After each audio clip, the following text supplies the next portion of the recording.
Hey, hello everybody. Welcome back to Shmozzin with Rabbi Ari. This is our seventh episode. I am so happy that this start as a very crazy idea, and we are on the seventh episode. And it's unbelievable. Seven, lucky seven, Rabbi. So it's not like we are going to take now a break for the Shabbos of the episode, but we are keep going, and we are very happy. And my friends, thank you for being there.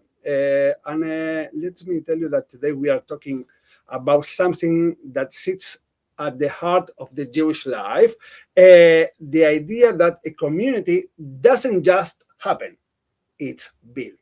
It's like we need to build, we need to support the community and also to sustain the community. Because at Pirkei Avot, at the Mishnah, says, Al Shlosha Devarim Haolam Omed. On three pillars, the world is sustained. Al Torah, al Avodah, ועל גמילות חסדים. Torah, that means the study of our texts, the study of our religion. Avodah, that is how we are praying, how we are doing the religious things. And Gmilut Chasadim, that is the tzedakah, how we are dealing with the people. So before we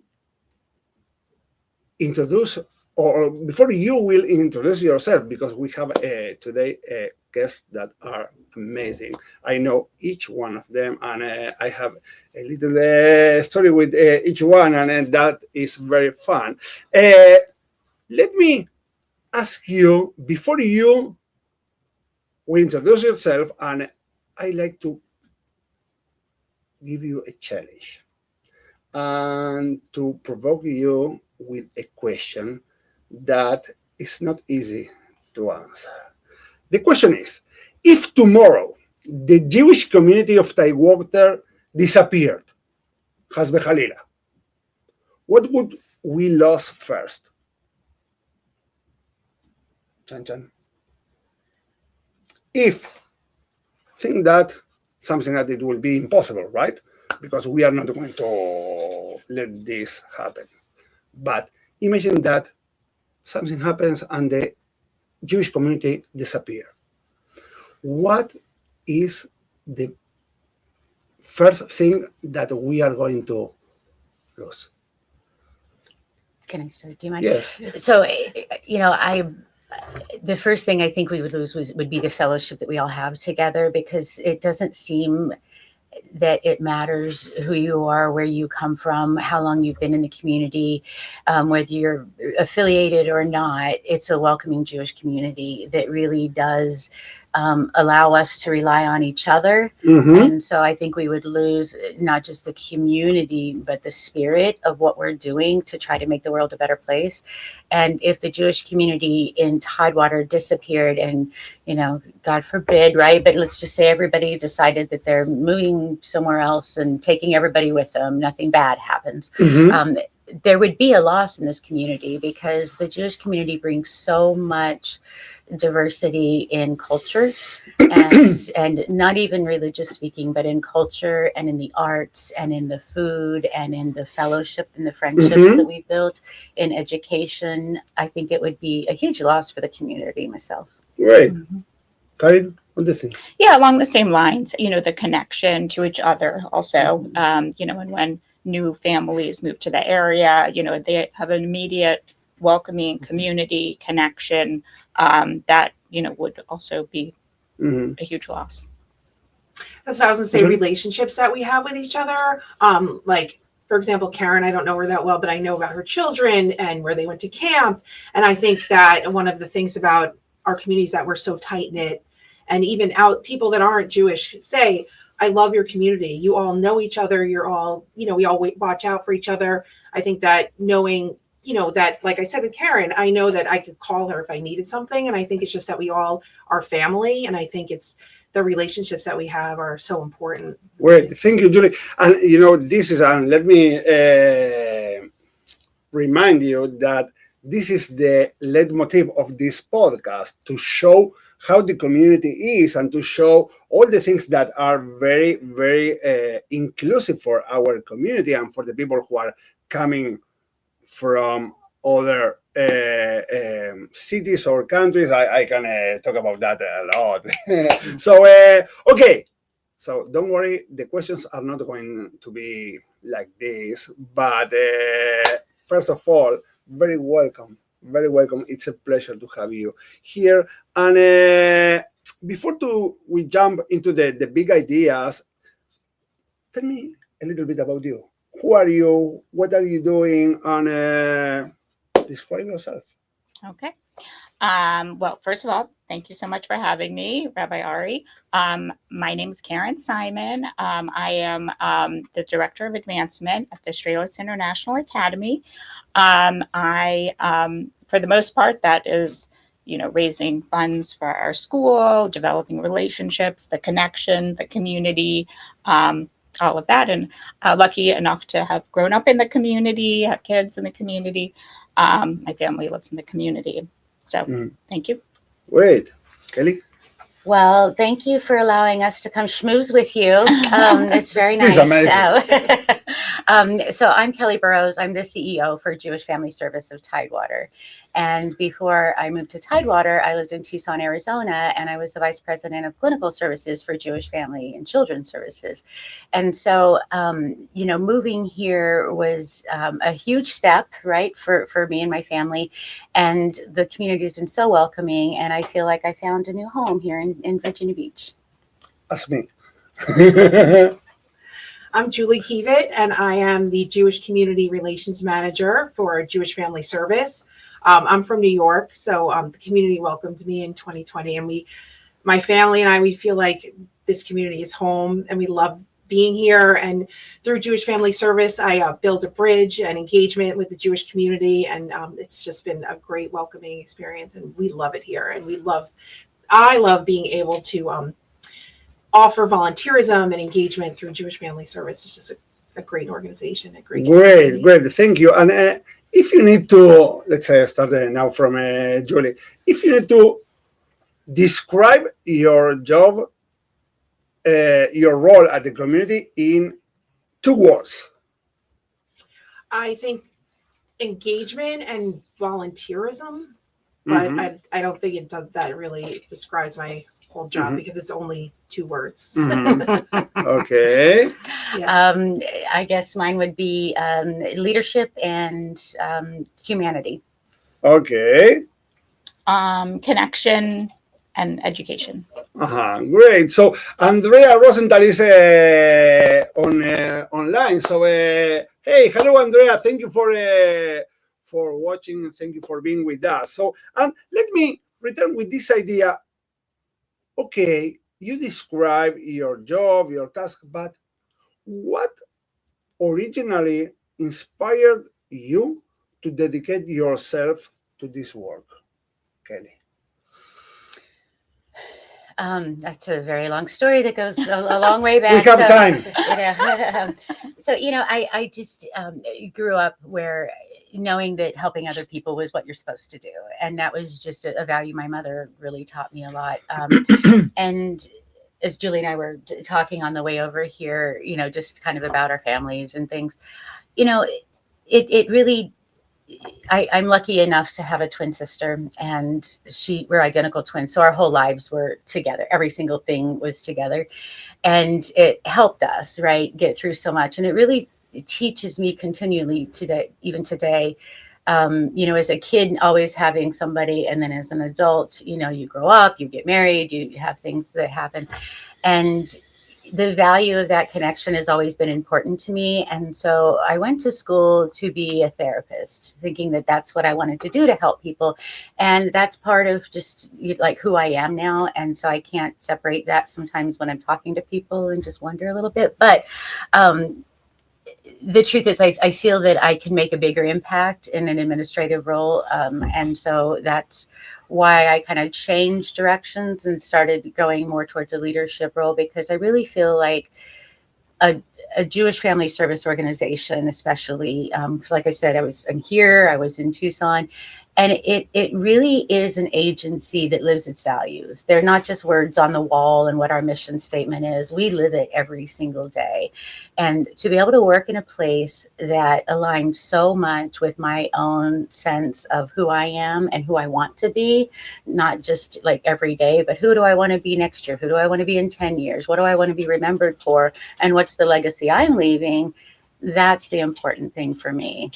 Great, great. I feel that you are talking and you are describing myself, because I also cannot separate the rabbi from Ari, or Right. Ari from the rabbi. It's like, doesn't matter where or when I am Ari, the rabbi, or Rabbi Ari, or whatever that you like to describe. So it's very fun, and it's really, I like very much. So, Julie. Well, I grew up in a large Jewish community where my parents always volunteered. From the young age, my mom taught Sunday school. We'd always go to the temple for bingo nights, and it was never us participating. It was always us running it or volunteering. And I always just felt really connected to Judaism, working in the community and volunteering and just being a part of the community. So that when the opportunity came at Jewish Family Service and being able to work with the community through volunteerism and just engage the community, it felt right, and it just felt like home. And it really has been. So that's really just fell into place. Mm-hmm. Great. Okay. Oh, it's also a long story. I'll try to make it it's succinct. But also, I had very positive Jewish experience growing up. I went to Jewish day school. I was very active in BBYO, with Jewish youth group. Just lots of experiences. My family was very involved. Then when it was time to choose my career, when I went to college, I really didn't know what I wanted to do. And I landed up deciding on teaching. I liked kids and it seemed like a good profession to go into. And then when I graduated, I actually moved to Atlanta, and I wasn't sure if I wanted to be a classroom teacher or whatever. And I ran into a friend of my mom's when I was home for a little bit. And she at the time taught at the Hebrew Academy, which is what the school used to be called. And I was talking to her about it. And she said, I think you would love teaching at a Jewish day school. And so I thought, yeah, that makes sense. And so when I was in Atlanta, I went back to Atlanta, and I ended up getting a job at the Jewish day school there, the Davis Academy. And anyway, I kind of fell into it. And so I taught there, and then, just sort of different experiences. We moved here. I had the opportunity to become the admissions director. I was the admissions director for years and years at the Australis International Academy. And then a few years ago, I decided, it was time for a change, and landed up doing advancement work. So. Great. So let me tell you a little bit that I told you in the beginning, that I have a really connection with the of our three guests. And let me start with Karen.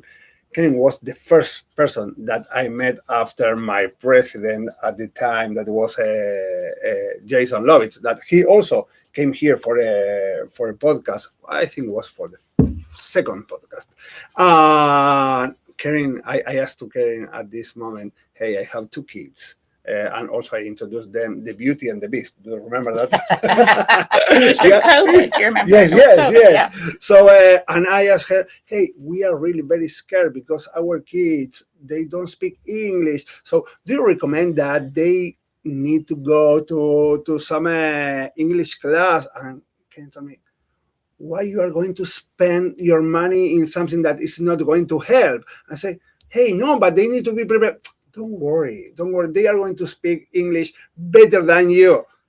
And now it's not like they are speaking better than me. They are teaching me. Right. It's unbelievable. So thank you very much. And Kelly, we had a meeting, I think, on the beginning of last year to introduce me the JFS, and I was so impressed about all the things that you are doing.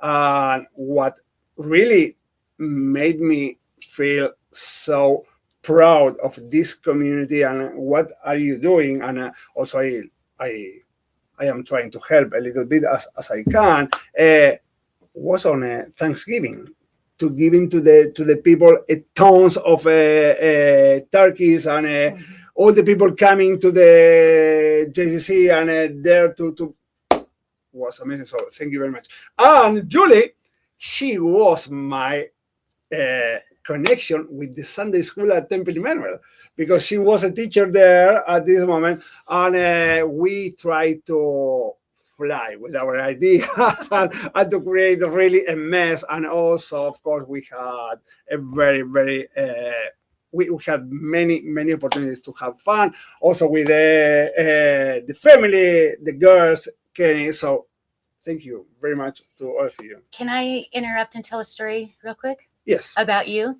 About So, me? Oh about my you, God. yes. I like that. Then we'll go to break after that because then he can't respond to it.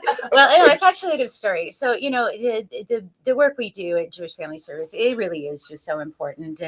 And we work with a lot of people who literally don't have anybody else to speak for them and to help them. And they're people that, really have been marginalized and just kind of forgotten about. Well, it so happened that we had a young man who had been in a horrible car accident, and we became his guardian.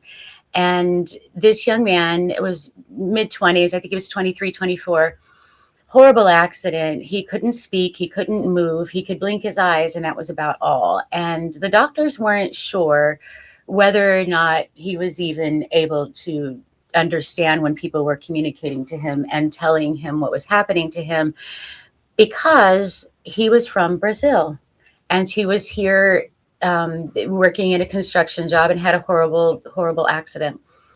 Our goal was really to help him get back home to Brazil, to be with his family, to help him understand what was happening. And even though we had, an interpreter or whatever, I called Rabbi Ari and said, will you help me with this young man? Bikur Cholam, the idea of visiting the sick, right?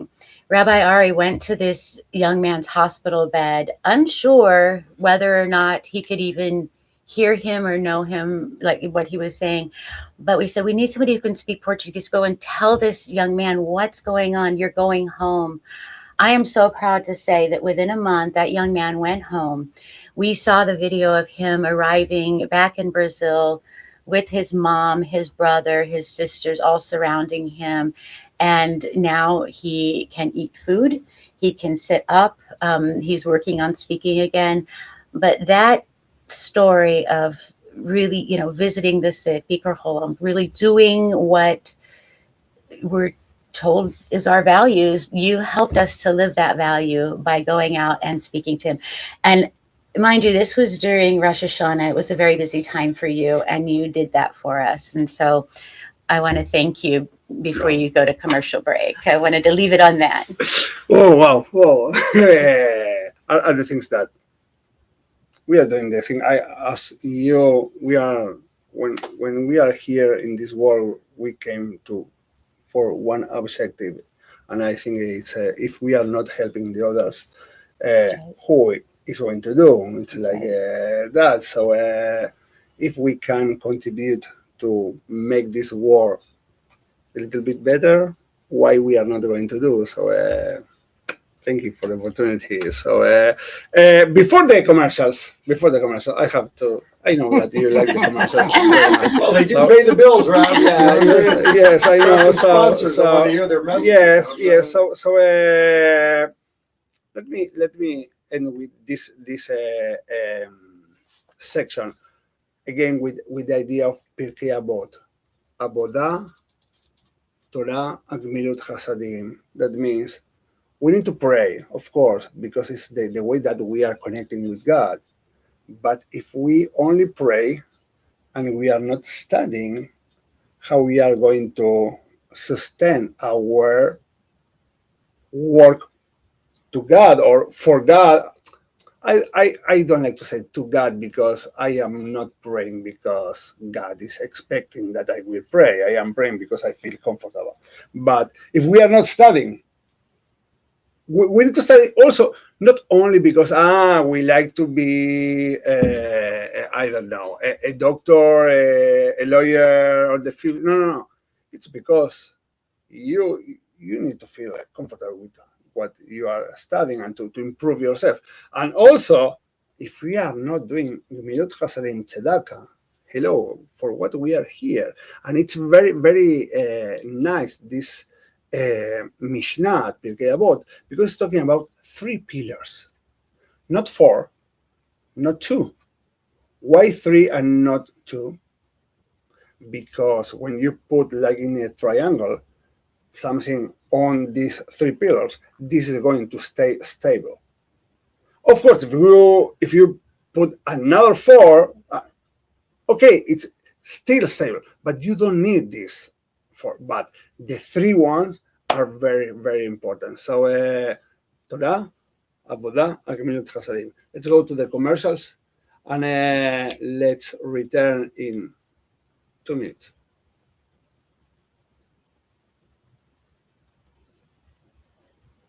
Have you heard the news? WVBV TV Virginia Beach has arrived. WVBV TV will bring an exciting lineup of shows streaming from our very own Virginia Beach studio.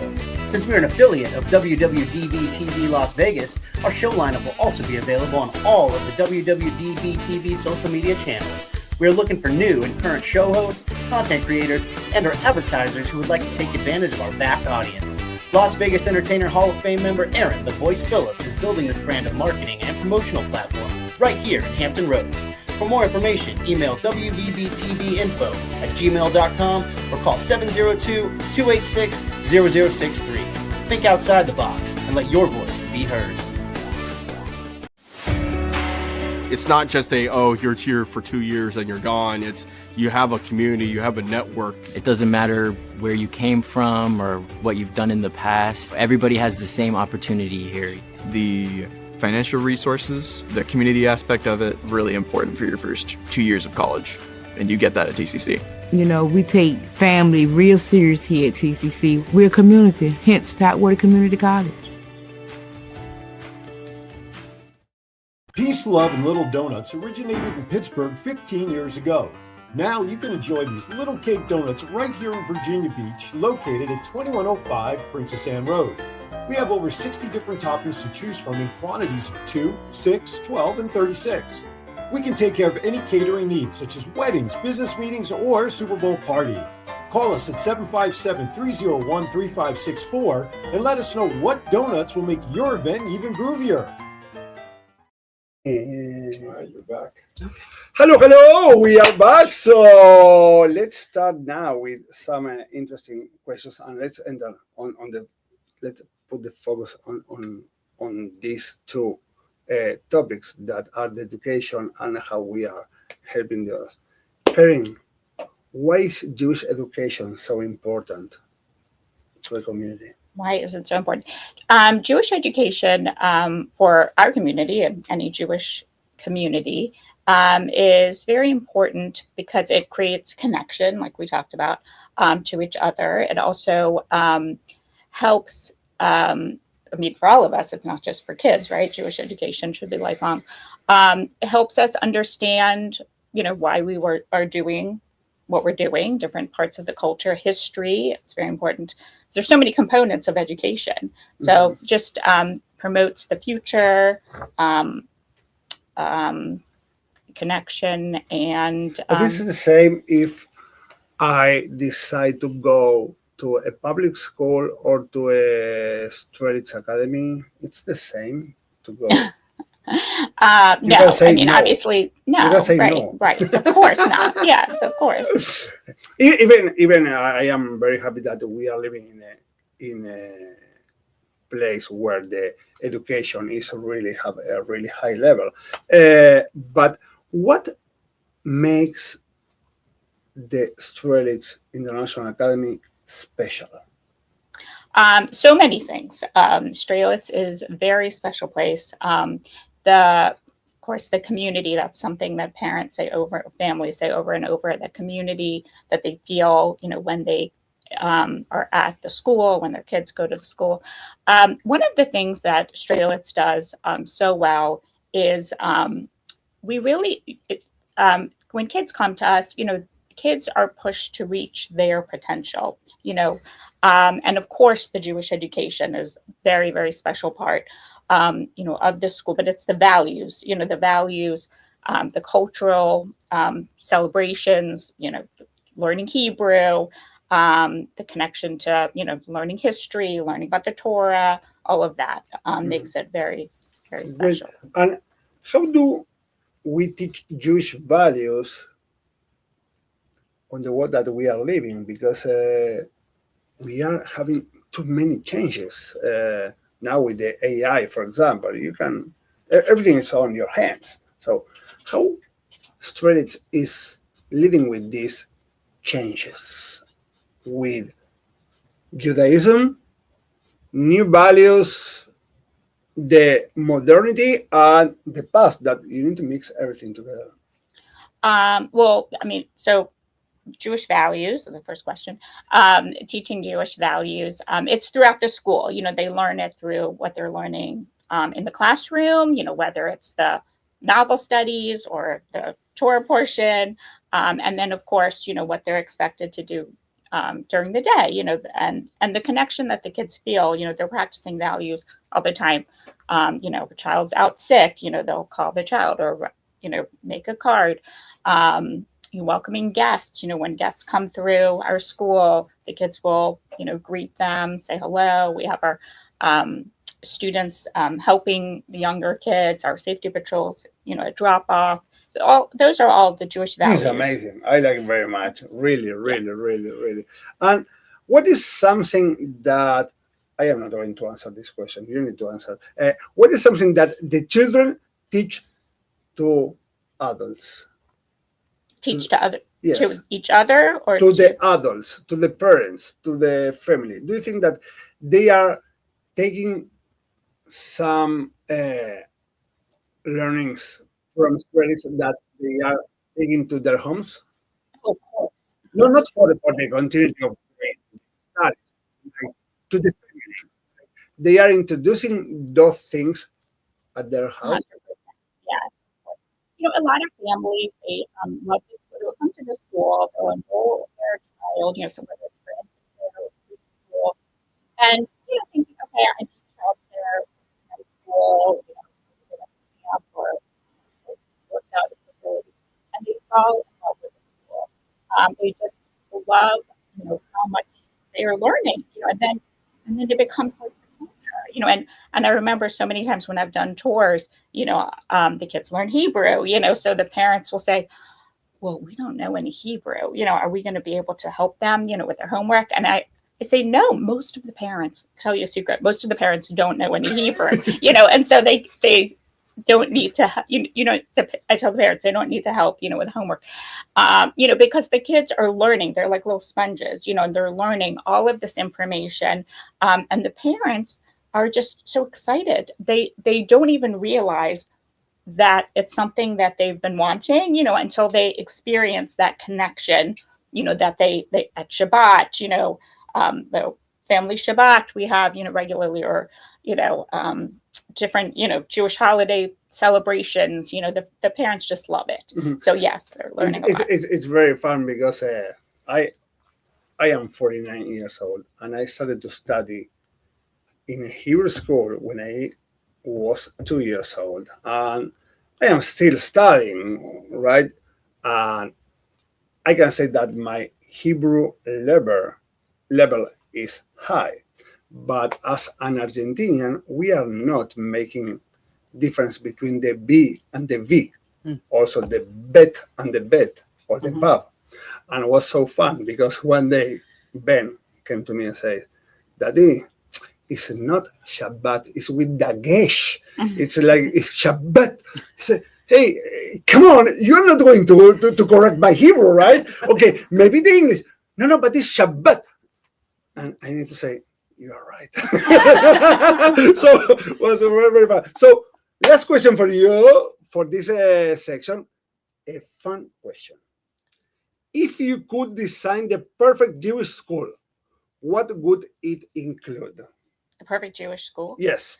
Oh my goodness. So, that's well, of course, Strelitz, would be the perfect Jewish school. I mean, Great. we are really an amazing school. And actually, a lot of other day schools, ask us lots of questions about our school because we've grown our enrollment by, like 40%, over the last 5 to 7 years since we, became the Strelitz International Academy. We're an IB program, which a lot of families just love. They love the Jewish education, but, academics, having top academics is also equally as important, to be able to attract families. And they love the IB program and just everything we have to offer, at the school, and the diversity of our families. We have families that are very observant. We have families that are not observant. We have, just all sorts of different families, and everybody comes together, just on this, in our wonderful community, and feels that connection. Everyone feels very welcome. Great. Thank you very, very much. Kelly and Julie, many people heard about the JFS, the Jewish Family Service, but they may not know everything you do. I'm sure about that. What kinds of support do you provide to the community? So I'll start just because I do want to add on to something Karen said, and I want to give a shout out to Strelitz too, because Strelitz works with Jewish Family Service to teach kids about tzedakah, to teach kids about mitzvah projects. And we are the recipients of so much love from those children. At Hanukkah, they'll do a food drive, or they'll do a toy drive. They'll do a jacket drive for other kids who, don't have, the things that they might need. And it's you mentioned Thanksgiving earlier. And we had a group of, I think they were the kindergarten class, who came in to help us pack the bags for the families who were going to come and pick up the food. And we had the teacher come in with about 15 kids, and each kid got a bag and they packed it. And that's just an example of a partnership that we do with Strelitz, and another reason why it's special. So I just wanted to add that for you, because it really is a very, very nice school. It's a benefit to us because we do help feed hungry people. And I think people don't realize that in Hampton Roads, hunger is very real. There's a lot of people who visit our food pantry, for example. We had over 1,600 visits to our food pantry last year. So at Thanksgiving, we had nearly 300 people signed up to come and get Thanksgiving food boxes. And, we really work to try to meet the needs of not just the Jewish community, but the community in general. And we're really proud of our relationships that we build, not with our sister Jewish organizations only, but with other organizations that have the same goals in mind. And so that's helping us. And I'm going to let Julie talk a little bit about the anti-Semitism and how that relates, because that's really something that Julie is such a good speaker about. The work that we do for non-Jewish individuals and for our, Jewish community makes an impact so much more than the food box we give, or the counseling that we provide, or the transportation to a doctor's appointment. It spreads beyond that. And I'm going to let Julie talk a little bit about how our mission aligns with our goal to help decrease anti-Semitism. So also I wanted to say too, before I speak about that, it's not really almost to what Jewish Family Services does.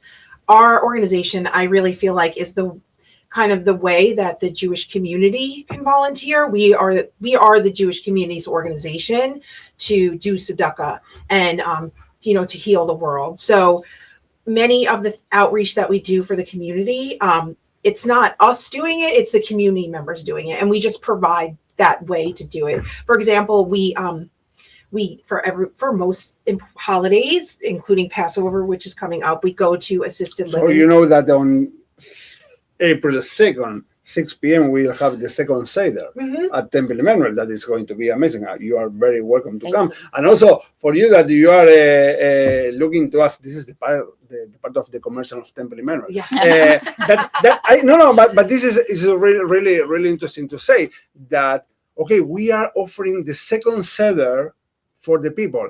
That is not, okay, a Seder. No, it's the second Seder that two things that are very important. You are going to enjoy an amazing Seder with another 150 people. But the second thing that is important, you don't need to cook for the second Seder. That is very important because, hello, to prepare a Seder at your home, it costs, it's about, so please do your RSVP at the temple for April 2nd. Yes, Julie, sorry. No, that's okay. So we do senior outreach, and we give gifts to seniors that live in assisted living, Jewish seniors. And next week we'll be giving Passover gifts. And I have so many community members that want to volunteer and deliver these gifts that I have so many. Like I am putting people, you can come here, you can go here, you can go here, you can go to one place. That it's amazing. It's amazing how many calls I've gotten. It's on the 26th, right? The 26th, yes. I think I am one. See, I have so many, and it's just amazing. It's not Jewish Family Service. It's that we are making these opportunities and making these partnerships for the Jewish community to do these things. And I will speak a little bit about some of our programs because, like Kelly said, I really feel that it's the Jewish community's opportunity to, like I said, heal the world, our values, Tikkun Olam, through our PAM program, which is our guardianship program. Basically all of the people that Jewish Family Service takes care of, they're not Jewish. And we do things like, we are mowing people's lawns.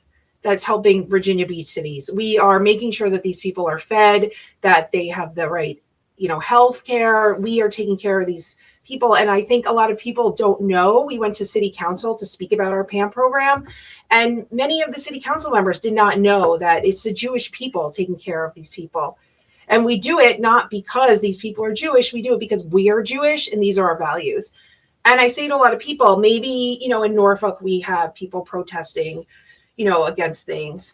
They don't know that the homeless person or the person that is walking in the streets, the Jewish people are taking care of these people. And we don't need the recognition. And I know Jewish Family Service, they don't. Since I have come, though, I kind of say it out loud, and I want just people to know that this is Jewish values. This is what we do. Yeah, totally. And thank you. And you mentioned something that for me it's come on.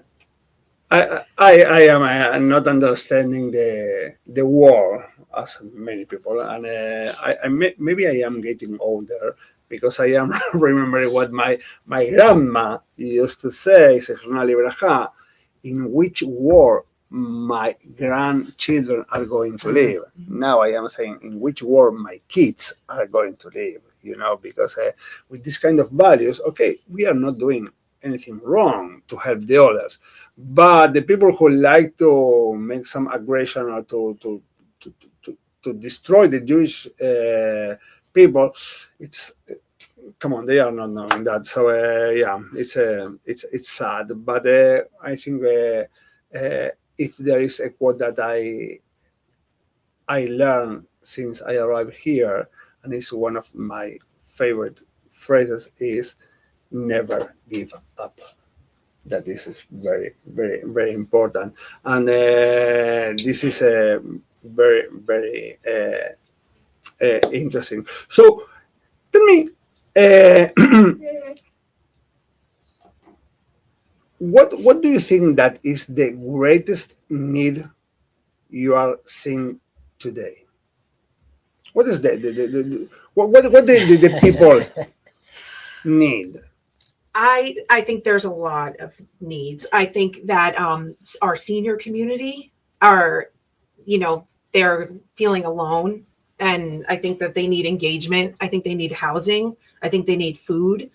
I think they're forgotten. Like I said, I think there's a lot of needs. I think that children and families, this day and age, they can't afford to many things, including food and basic necessities. And I think that sometimes they get forgotten. I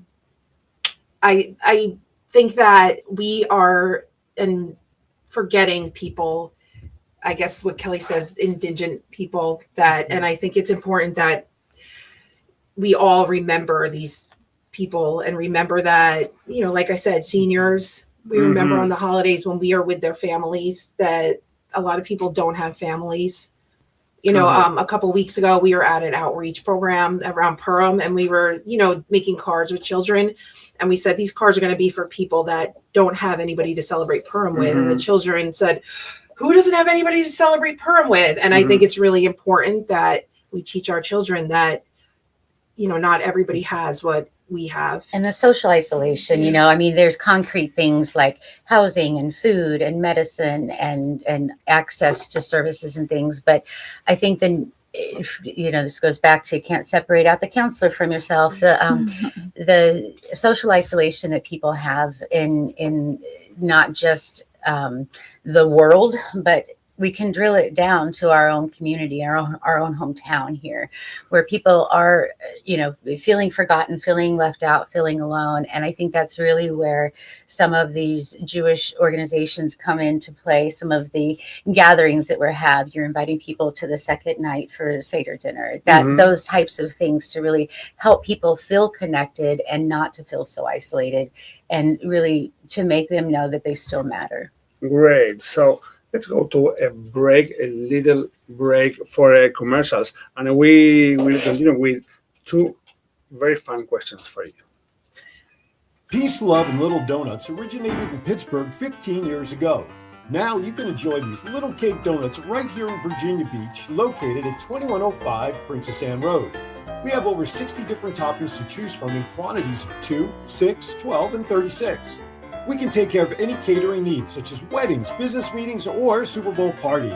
Call us at 757-301-3564 and let us know what donuts will make your event even groovier. If you want attention, you need more than an ad. You need a presence. Welcome to WWDB TV, your internet streaming TV station built for business and people. We create high-impact commercials and video podcasts with pro production.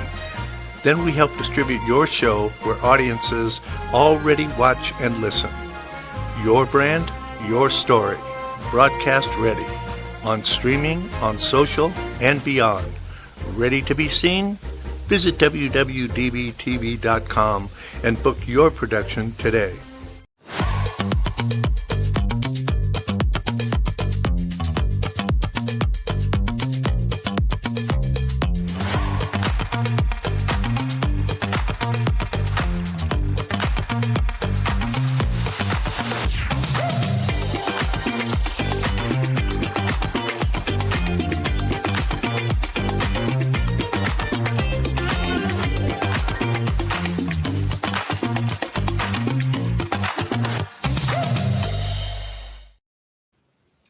Hello, we are back. So a very interesting question.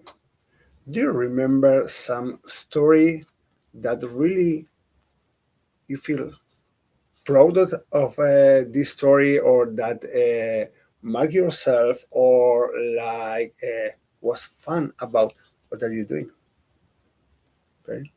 Okay. So mine's pretty general. I mentioned about our enrollment increase over the last several years. And one of the things I'm so proud of is just the evolution of the school over the times. As I mentioned, I attended the school to now.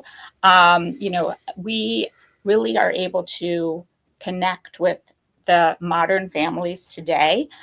We've evolved, rebranded, just are able to connect to all different types of families, and also just the way our community works together, having the opportunity to work with JFS and our students getting to give back and seeing the opportunities that they have to help other people, working with the JCC, on the campus with kids, our kids go to camp, right there, having just so many resources together, the synagogues, of course, as well. It's just something that I'm so proud of, seeing the growth of our school and just our community in general. Another thing, just one more thing, is just having, when our alumni come back, and seeing the connection they have to either the community, if they're still in Tidewater, or the community where they live now, our middle school alum, our teens, our adults, they all remember that special time they had at the school, and it stays with them for their whole lives. And I see that in their connections to their communities in different ways. Great, thank you. That's nice. So we just recently celebrated the Hebrew Ladies Charity Society. And so I'm going to just a little, it kind of builds into the history of who we are as a Jewish Family Service organization. But back in the earliest days of Tidewater, in the earliest settlements in the 1800s, there was, a group of Hebrew women who we're worried about, that a lot of people were coming, and, Norfolk was a place that a lot of people ended up choosing to live. And so they would welcome these immigrants in and help them get settled and things. But there was a group of Hebrew women who were so worried about the plight of these people coming. And so they would get these big white handkerchiefs, and they would go from door to door, and they could collect coins, and they would fill up this handkerchief, tighten a knot, and then give it to the person, right, for their family. And that was so wonderful, right? So it goes back to, doing these tzedakah things way, way long ago. But the notion that it was kind of public property, everybody's story, like everybody knew that poor Mrs. Rabinowitz needed, this for her daughter, and so they created this foundation to help people with all of those needs, and made it completely anonymous.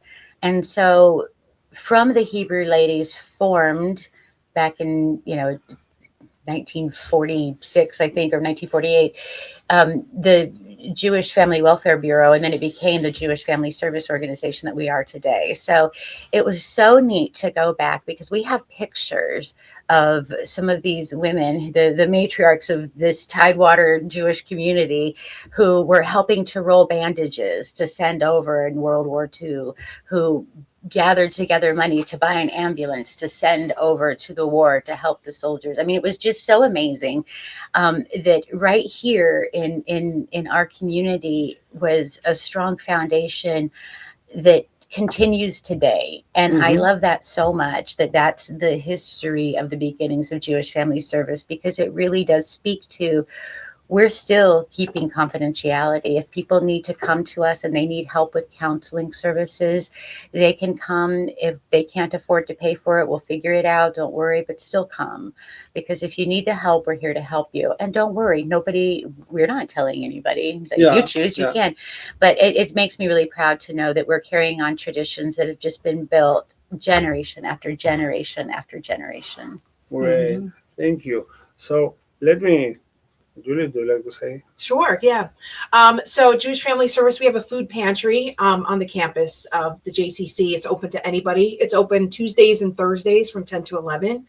And we have seen a need for a mobile food pantry. So we are trying to expand it. Basically, if people can't make it to the food pantry or they're homebound, we want to make sure everybody gets food. It doesn't matter. We need to make sure. So we had a community member that needed food, and they don't have a car. So we went to deliver them food, and they were so happy. At first they said, I don't need it. But we said, we're just going to stop by to say hi and check on you. And it was so just heartwarming to be able to see them and not give them the food, but just to be a community member and to visit them and bring them food, because they needed it, and just to feed them, and then on the way out, one of the bags I was carrying had a menorah. It was, a Marshall's bag that had a Hanukkah theme. And they said, oh, are you Jewish? Because I'm Jewish. And we are able to now bring that person food and whatever that person needs. And just to be able to now expand that outreach and to help more people in the community. And every single time we find another person that needs something, another Jewish person, and be able to deliver to them and have them, on our radar to know they need something. It really feels so good. And in our office, we just get so excited that we can help another person. And it's really nice. And we hope now that we're going to expand the mobile food pantry more and be able to do more outreach and basically just feed more people and make sure more people have full bellies. Thank you very, very much. And as I told you, there is a third pillar, that is the tefillah, that the Avodat Hashem, that we call, that is to connect with God. And this is the part of the tefillah, the prayers that the Pirkei Avot is saying. So, of course, we are welcoming everybody to come to the temple. But what I like to share here is like that tefillah is not only to davening. It's like not only, oh yeah. No, it's not like that. In my opinion, that tefillah means when we are having this connection with ourselves. That this is very, very important. And I think that we need to have this space and we need to figure out how to make these moments. I am not talking about myself because I have every single day. When I work feeling, I have my 15 minutes praying and then mincha, 5 minutes, and then Maghrib. I connect. And as my role as a rabbi is like to try to share to the people that, okay, it's not like only to pray, and it's like you need to have this space. The people need to have this moment to connect and to make the balance between studying, helping, praying, and I like to add also two other things. That is to work, because you need to have your parnasa, and then the time that you need to have fun with your family, with your friends, and then to share all of that. So we are almost on the end of our episode. So I have little small questions. Can a community survive with only one of these pillars? If it will be only the JFS or only the Straits International Academy or only the temples? Do you think the community I could think the survive? community will survive through all kinds of things, but we want a community that thrives, right? People will survive, and we've seen over, thousands of years, people have survived all kinds of atrocities and things, but really this is a thriving community. It's not just a surviving community. We rely on the school to help Jewish Family Service. Jewish Family Service provides counseling to the children at school. We partner with the temples to help us do our food drives. We connect with the rabbis or other people at the temple to tell us that this family needs some financial support and what can we do. So yeah, would each of them would survive, but we don't want to just live to survive, right? We want to live to thrive and to really live full lives. And so I think that we would survive, but if we want a full life, we need all three. Maybe I express wrong my question. It's like if only we have the JFS, for that we can call the Jewish community, or if we have only the Straits Academy, it's going to be the Jewish community. My idea for that is like we need everybody together and to work together. That is very important. And the connection that we are seeing between you, between us, between the entire community, this is really, really amazing. So, and this is something that it was the Mishnah tried to say, hey, Torah, Avodah, Gmilut, Chasadim. That means, hey, let's make these three pillars to be the sustain of the community. So, what do you hope for the future of the Jewish community of Taiwan, Karin? My hope is that we continue to grow and thrive. As I'm listening to the things that that Kelly and Julie mentioned about JFS, I was thinking about how I think the wonderful thing about our community is how we grow together, and I was thinking about the different different programs that JFS does that have become part of our school, our school culture, the counseling, but then also, the JFS Run, Roll, and Stroll that's coming up, and that, we love being part of the run and this fundraising day for them, as Team Tiger, our school team, and then the Hanukkah gift drive that, our families so excitedly participate in each year when our families buy, Hanukkah gifts for other families or other children. Just all of those things, it just helps us to thrive. I agree. I would like to see the community grow. I think that this community is such a great place for young families. And I think we have so much to offer. And I would love to see young families move here and just help our community just grow and thrive. I could see this community becoming so large. I think we have such a camaraderie and so many things to offer that I think I don't know why people wouldn't want to move here. I just think that, Mm-hmm. you know, along with the outside parts, the jobs, the industry, things like that, that it's a great, I mean, I moved here with my young children. I think it's a great place to raise a young Jewish family. Right. I would love more involvement from the younger folks, and you know, who's going to be the next leaders of the Jewish community in Mhm. Tidewater? And I think that's a really important question that comes up quite a lot, because we do have a very strong foundation of, you know, community pillars who've been here forever, generations after generations, and their families have been here. But people do go off, they go to school, and sometimes, like Karen, they come back, but sometimes they don't. And so what we'd really love to be able to see is some of these folks who, you know, these you know, parents whose children, you know, now are in school, but their involvement in board service and volunteerism is so important. And I think that's going to be a little bit of a desert for us for a little while. And so I think it's important that we all spend time making sure that those folks get engaged in board service and volunteerism. Great. One word for each one. One word. If you need to say a word that will be a message for our audience, what are you going to say about all that we talked today? Well, actually, that's perfect, because I wanted to just say something after what Kelly said about the future. And I think that Jewish Day School is key to that. You know, our students feel connected to the community. They get that foundation and the education to be the next leaders, you know, of the community. So, Right. So one word. Empathy. Kelly? Fellowship, community.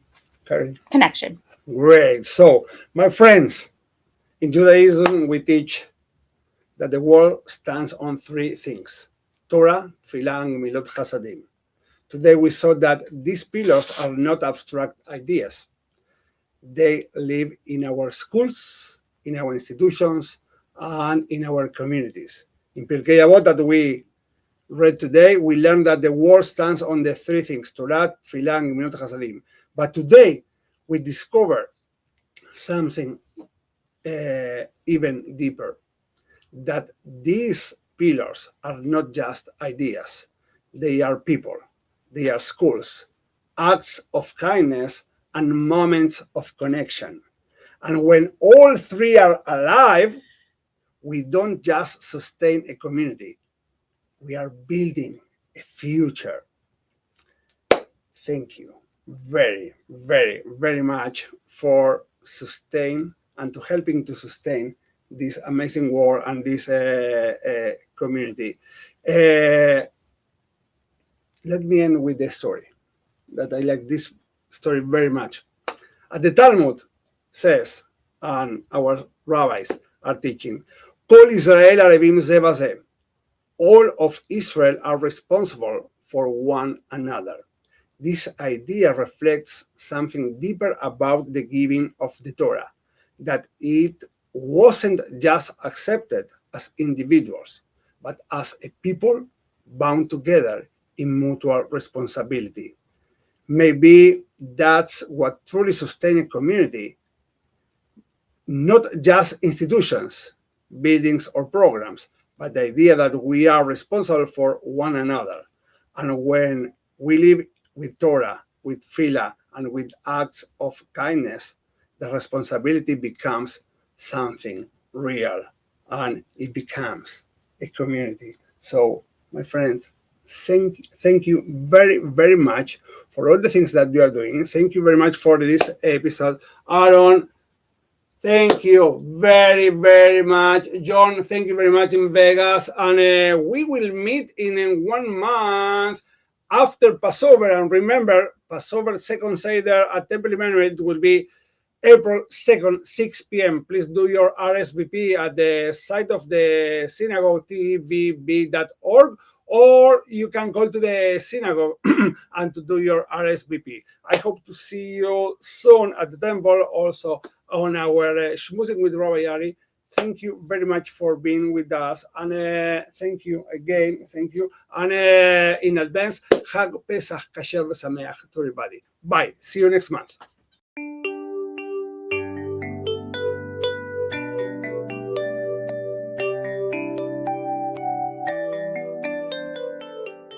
Yeah.